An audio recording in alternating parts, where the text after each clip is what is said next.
உங்க அண்ணாக்கோ அக்காக்கோ பையனோ பொண்ணோ பிறந்து அவங்களுக்கு அப்புறம் அந்த குழந்தைய நீங்க தான் பாத்துக்கணும் உங்ககிட்ட கொடுத்துட்டு போனா எப்படி இருக்குன்னு யோசிச்சு பாத்துருக்கீங்களா? அப்படி ஒரு படம் இருக்குங்க. எமோஷனலான மனசுக்கு நிறைவான ஒரு படம் சொல்றேன், போய் பாருங்க. பிராங்குங்கிற நம்ம ஹீரோவோட அக்கா இறக்கும் போது அவங்களோட குழந்தைய பாத்துக்கிறதுக்காக பிராங்க் கிட்ட கொடுத்துட்டு போயிடுவாங்க. அதாவது அவங்க தம்பி கிட்ட கொடுத்துட்டு போயிடுவாங்க. மேரி பிறந்ததுல இருந்தே அவங்க மாமா பிராங்க் கூட தாங்க வளர்ந்துட்டு இருக்காங்க. ஒரு நாள் ஸ்கூல்ல இருக்கும்போது தான் ஸ்கூல் டீச்சர் நோட்டீஸ் பண்ணுவாங்க, இந்த பொண்ணு வந்து சாதாரண பொண்ணு கிடையாது. ஏன்னா 30 வயசுல நம்ம ஊர் ராமானுஜத்துக்கு இருந்த கணக்குல இருந்த ஸ்கில்லு இந்த பொண்ணுக்கு ஒரு 7 வயசுல கிடைச்சிருங்க.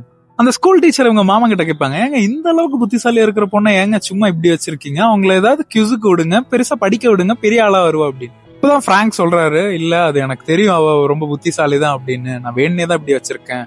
ஏன்னா அவங்க அம்மாவும் இதை விட புத்திசாலியா இருந்தாங்களாமா. இன்ஃபேக்ட் அவங்க புத்திசாலியா இருந்ததுனாலே சின்ன வயசுல இருந்து அவங்களோட அம்மா அவங்களுக்கு கொடுத்த ப்ரெஷர்னால ஒரு பாயிண்ட்க்கு அப்புறம் வாழ்க்கையை மடுத்து சூசைட் பண்ணி இறந்துடுறாங்க. சூசைட் பண்ண போறதுக்கு முன்னாடி தான் தம்பிக்கு, அதாவது பிராங்குக்கு ஒரு லெட்டர் எழுதி வச்சிருக்காங்க, நான் வாழ்ந்த மாதிரி ஒரு ப்ரெஷரான வாழ்க்கையை என் குழந்தைக்கு தயவு செஞ்சு கொடுத்துறாது அப்படின்னு சொல்லிட்டு இவங்க தம்பி கிட்ட கொடுத்துட்டு இறந்து போயிடுறாங்க. அவங்க அக்கா நினைச்ச மாதிரி அந்த குழந்தைய நார்மல் ஒரு லைஃப்ல வாழ வைக்கிறானா, இல்லாட்டி மறுபடியும் இந்த ஜீனியஸ் ஆகணும்னு சொல்லிட்டு அவங்க பாட்டி வந்து இவங்களை மறுபடியும் மாத்துறாங்களா அப்படிங்கறத இந்த படத்தோட கதை. கதை நான் சொல்லும்போது ஒரு மாதிரி நார்மல் கதை மாதிரி உங்களுக்கு தோணுங்க. ஆனா இதுல எப்படி எழுதியிருக்கானுங்க என்னன்னு தெரியல. ஒரு பாயிண்ட்க்கு அப்புறம் ரொம்ப டச்சிங்கா இருக்கும், ரொம்ப எமோஷனலா இருக்கும்.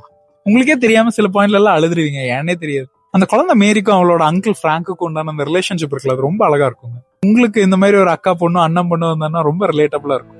சும்மா இந்த ஆக்ஷன் அது மாதிரி இல்லாம கொஞ்சம் ஹார்ட் வார்மிங்கா ஒரு நல்ல படம் பார்க்கணும்னா கண்டிப்பா இந்த படத்தை போய் பாருங்க. இந்த படத்தோட பேரு கிஃப்டட்.